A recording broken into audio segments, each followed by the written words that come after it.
தொழிலாளர் வளர்ச்சிக்கும் இலக்கு வச்சு இந்த அரசு செயல்பட்டு கொண்டிருக்கிறது. எந்த முதலீட்டு திட்டத்தை தொடங்கி வச்சாலும், எந்த ஒப்பந்தம் கையெழுத்து போட்டாலும், அப்போ நான் முதல்ல கேட்கறது என்னன்னா, எவ்வளவு பேருக்கு வேலை கொடுப்பீங்க என்று முதல் கேள்வி நான் இதை கேட்பது உண்டு. தொழிலாளர்களுக்காக செய்திருக்கக்கூடிய சாதனைகளை நான் ஒன்று ரெண்டை உங்களிடத்தில் குறிப்பிட்டு சொல்ல வேண்டும் என்று சொன்னால், 28,87,382 அமைப்பு சாரா தொழிலாளர்களுக்கு 2,461 கோடி ரூபாய் மதிப்பிலான நலத்திட்ட உதவிகளை நாம் வழங்கியிருக்கிறோம். உணவு மற்றும் பிற பொருட்களை டெலிவரி செய்கிற GAG தொழிலாளர்களுக்கும், தமிழ்நாடு உப்பள தொழிலாளர்களுக்கும் தனி நல வாரியத்தை அமைச்சு தந்திருக்கிறோம். என்னைக்குமே உங்க கூட இருந்து உங்களுக்காக நிற்கிற உங்களின் ஒருவன் தான் நானும் நம்ம அரசு என்பதை இந்த நாடே சமத்துவபூர்வமாக மாற வேண்டும் என்ற நிலையில் தான் எங்களுடைய லட்சியமாக, கொள்கையாக, இலக்காக வைத்து பணியாற்றி கொண்டிருக்கிறோம். அன்புள்ள மே தின விழாவில் பங்கேற்றிருக்கக்கூடிய கழக பொருளாளர் அருமை சகோதரர் TR பாலு அவர்களே, கழகத்தினுடைய இளைஞரணியின் செயலாளர் துணை முதலமைச்சர் தம்பி உதயநிதி ஸ்டாலின் அவர்களே, தலைமை கழகத்தினுடைய நிர்வாகிகளே, மாண்புமிகு அமைச்சர் பெருமக்களே, நாடாளுமன்ற சட்டமன்ற உறுப்பினர்களே, தொழிலாளர் முன்னேற்ற சங்க பேரவையினுடைய பொதுச் செயலாளரும் நாடாளுமன்ற மேலவை உறுப்பினருமான சண்முகம் அவர்களே, பேரவையின் தலைவர் நடராஜன் அவர்களே, பொருளாளர் வல்லுவன் அவர்களே, கழக தொழிலாளரின் செயலாளர் செல்வராஜ் அவர்களே, தொழிலாளர் முன்னேற்ற சங்கத்தினுடைய நிர்வாகிகளே, என் உயிரோடு கலந்திருக்கக்கூடிய தலைவர் கலைஞர் அவர்களின் உயிரினும் உயிரான உடன்பிறப்புகளே, உங்கள் அனைவருக்கும் என்னுடைய அன்பான வணக்கம். மே 1ஆம் நாள் தொழிலாளர் தினமாக நாம் ஒவ்வொரு ஆண்டும் கொண்டாடி கொண்டிருக்கிறோம். உருண்டோடுகிற ரயிலை ஓட்டக்கூடியவர் ஒரு தொழிலாளி தான். இடையை நூற்று நல்லாடை நெய்பவன் யார் என்று கேட்டால் அவரும் தொழிலாளி தான். இரும்பு காய்ச்சி உருக்குபவன் யார் என்று கேட்டால் அவரும் தொழிலாளி தான். மிராசுதாரர்களை மேனாமினுக்கு வாழ்க்கைக்கான பொருள்களை உருவாக்கி தரக்கூடியவர்கள் தொழிலாளியாகத்தான் இருக்கிறார்கள். கடலில் மூழ்கி முத்தெடுக்கக்கூடியவனும் தொழிலாளியாகத்தான் இருக்கிறார். உழுது நன்சை பயிரிடக்கூடியவரும் தொழிலாளி தான். அந்த தொழிலாளருடைய இனம் மகிழ்ந்து கொண்டாடக்கூடிய திருநாள் தான் மே தினம் என்று நம்முடைய அறிஞர் அண்ணா அவர்கள் சுட்டி காட்டியிருக்கிறார்கள். அத்தகைய சிறப்புமிக்க தொழிலாளர் தோழர்கள் தங்கள் உரிமையை வென்றெடுத்த மே நாளில் உலக தொழிலாளர் அனைவருக்கும் நான் இந்த நேரத்தில் என்னுடைய நல் வாழ்த்துக்களை மகிழ்ச்சியோடு தெரிவித்துக் கொள்ள விரும்புகிறேன். திராவிடர்கள் என்றாலே தொழிலாளர்கள் தான் என்று தந்தை பெரியார் அவர்கள் பெருமையோடு குறிப்பிட்டு காட்டியிருக்கிறார்கள். 1932ஆம் ஆண்டு கம்யூனிஸ்ட் கட்சியின் அறிக்கையை தமிழிலே மொழிபெயர்த்து தந்தவர் தான் தந்தை பெரியார் அவர்கள். ரஷ்யா போன்ற பல நாடுகளுக்கு சென்றுவிட்டு தாயகமாம் தமிழகத்திற்கு திரும்பிய தந்தை பெரியார் அவர்கள் இனி அனைவரையும் தோழர்கள் என்றுதான் அழைக்க வேண்டும் என்று தந்தை பெரியார் அவர்கள் எடுத்து சொன்னார்கள். மே நாளை தமிழ்நாட்டோட அனைத்து நகரங்களிலும் கிராமங்களிலும் இசை நிகழ்ச்சிகளோடு கொண்டாட வேண்டும் என்று நம்முடைய சென்னை நகரம் 20ஆம் நூற்றாண்டின் தொடக்கத்திலேயே தொழிற்சங்க செயல்பாடுகளின் முக்கிய மையமாக இருந்தது. 8 மணி நேரம் வேலை எனும் உரிமை போரில் வென்றதற்கு இந்தியாவிலேயே முதலில் சிந்தனை சிற்பி சிங்காரவேலர் அவர்கள் அவருடைய தலைமையில் மே தினம் கொண்டாடப்பட்டது இந்த சென்னை மாநகரத்தில் என்பதை நான் பெருமையோடு குறிப்பிட விரும்புகிறேன். அதுக்கு முன்பே இந்திய தொழிலாளர் வேலை நேரத்தை 12 மணி நேரமாக குறைக்க பெரும் முயற்சிகளை நீதி கட்சி தலைவரான TM நாயர் அவர்கள் எடுத்திருக்கிறார்.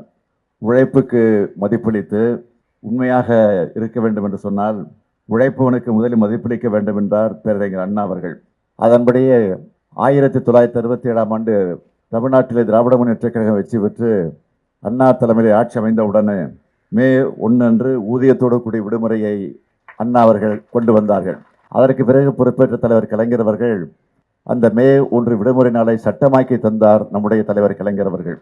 அதற்கு பிறகு தொடர்ந்து சமூக நீதி காவலர் VP சிங் அவர் பிரதமராக இருந்தபோது மே 1 நம்முடைய மாநிலத்திற்கு மட்டுமல்ல இந்தியாவில் இருக்கும் எல்லா மாநிலத்திற்கும் தொழிலாளர் தினமாக விடுமுறையை அறிவித்து ஊதியத்தோடு அந்த விடுமுறை அறிவிக்க வேண்டும் என்று கோரிக்கை வைத்து அதையும் தலைவர் கலைஞர் அவர்கள் நிறைவேற்றி தர பாடுபட்டார் என்பது உங்களுக்கு எல்லாம் நன்றாக தெரியும். அவ்வளவு ஏன் இங்கே நின்று கொண்டிருக்கிறோமே இந்த பகுதியில் இந்த பூங்கா, மேதின பூங்கா, இதையும் உருவாக்கி தந்தவர் தான் நம்முடைய தலைவர் கலைஞர் அவர்கள். பூங்காவை மட்டுமல்ல, அது உள்ளே அமைந்திருக்கக்கூடிய நாங்கள் எல்லாம் சென்று மல்லவலை வைத்து எங்கள் அஞ்சலியை, எங்கள் மரியாதையை, வணக்கத்தை செலுத்தி விட்டு வந்திருக்கிறோமே, அந்த நினைவு சின்னத்தை ஏற்படுத்தி தந்தவரும் தலைவர் கலைஞர் என்பதை நான் இந்த நேரத்தில் பெருமையோடு எடுத்து சொல்லி, இன்றைக்கு தமிழகத்தில் நடைபெற்றுக் கொண்டிருக்கக்கூடிய நம்முடைய திராவிட மாடல் ஆட்சியின் மூலமாக இந்த 4 ஆண்டு காலத்தில் எத்தனையோ திட்டங்களை, எத்தனையோ சாதனைகளை, தேர்தல் நேரத்தில் அறிவித்திருக்கக்கூடிய திட்டங்களை எல்லாம் நிறைவேற்றி தந்து கொண்டிருக்கக்கூடிய இந்த நேரத்தில், அதில் குறிப்பாக தொழிலாளர்களுக்காக செய்திருக்கக்கூடிய சாதனைகளை நான் 1-2 உங்களிடத்தில் குறிப்பிட்டு சொல்ல வேண்டும் என்று சொன்னால், கடந்த 4 ஆண்டு காலத்தில் 28,87,382 அமைப்பு சாரா தொழிலாளர்களுக்கு 2,461 கோடி ரூபாய் மதிப்பிலான நலத்திட்ட உதவிகளை நாம் வழங்கியிருக்கிறோம். உணவு மற்றும் பிற பொருட்களை டெலிவரி செய்கிற GAG தொழிலாளர்களுக்கும், தமிழ்நாடு உப்பள தொழிலாளர்களுக்கும் தனி நல வாரியத்தை அமைச்சு தந்திருக்கிறோம். பட்டாசு தொழிற்சாலைகள் ஏற்படக்கூடிய விபத்துகளில் உயிரிழந்த தொழிலாளர்களுடைய குழந்தைகளுக்கு கல்வி உதவித்தொகை வழங்கக்கூடிய திட்டத்தை கொண்டு வந்து அதை நிறைவேற்றி கொண்டிருக்கிறோம். 20 அமைப்பு சாரா தொழிலாளர் வாரியங்களில் 2021-24 காலகட்டத்தில் 14 லட்சம் ஊழியர்கள் புதுசாக பதிவு செஞ்சுருக்கிறாங்க. கடைகள் மற்றும் வணிக நிறுவனங்களில் பணிபுரியக்கூடிய பணியாளர்களுக்கு உட்காரும் உரிமையை கட்டாயமாக்கி அரசாணையை வெளியிட்டிருக்கிறோம். இதுக்கெல்லாம் முத்தாய்ப்பாக உலக மாமேதை, பொது உடைமை தத்துவத்தை அளித்த பிதாமகன் காரல் மார்க்ஸுடைய சிலையை சென்னையில் அமைக்குவோம் என்று நாம் சட்டமன்றத்தில் அறிவித்திருக்கிறோம். அதுவும் விரைவில் அமைக்கப்பட இருக்கிறது. ஆகவே தமிழ்நாட்டில் தொழில் வளர்ச்சி பெருகி வருகிறது என்பது உங்களுக்கெல்லாம் தெரியும். இதன் மூலமாக தொழிலாளர்களும் வளர்ந்து வராங்க. தொழில் வளர்ச்சிக்கு இலக்கு வச்சிருக்கக்கூடிய மாதிரியே தொழிலாளர் வளர்ச்சிக்கும் இலக்கு வச்சு இந்த அரசு செயல்பட்டு கொண்டிருக்கிறது.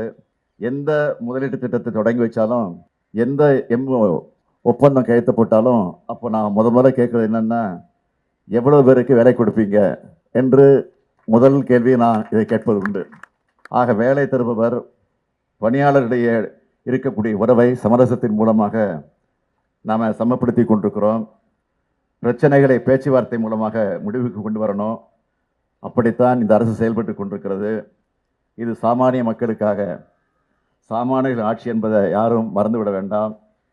என்றைக்குமே உங்கள் கூட இருந்து உங்களுக்காக நிற்கிற உங்களின் ஒருவன் தான் நானும் நம்ம அரசு என்பதை, இந்த நாடே சமத்துவபூர்வமாக மாற வேண்டும் என்ற நிலையில் தான் எங்களுடைய லட்சியமாக, கொள்கையாக, இலக்காக வைத்து பணியாற்றி கொண்டிருக்கிறோம். இதில் மனதில் வச்சு தான் அரசு இன்றைக்கு பல திட்டங்களை தீட்டிக் கொண்டிருக்கிறது. இன்னும் ஒரு வார காலத்தில் நம்முடைய திராவிட மாடல் ஆட்சி உருவாகி 4 ஆண்டை நிறைவு செஞ்சு 5வது ஆண்டில் அடியெடுத்து வைக்க இருக்கிறோம். எனவே மே தினம் கொண்டாடக்கூடிய இங்கே இருக்கக்கூடிய தொழிலாளர் தோழர்களை, நண்பர்களை எல்லாம் நான் கேட்டுக்கொள்ள விரும்புவது, உங்களுக்காக உழைக்கிற பாடுபடக்கூடிய இந்த திராவிட மாடல் ஆட்சிக்கு நீங்கள் என்றைக்கும் உறுதுணையாக இருந்து இந்த ஆட்சிக்கு பக்கபலமாக இருக்க வேண்டும் என்று அந்த உறுதியை இந்த நல்ல நாளில் எடுத்துக்கொள்வோம் என்று கேட்டு, மீண்டும் உங்கள் அனைவருக்கும் என்னுடைய மே தின வாழ்த்துக்களை தெரிவித்து நான் விடைபெறுகிறேன். நன்றி, வணக்கம்.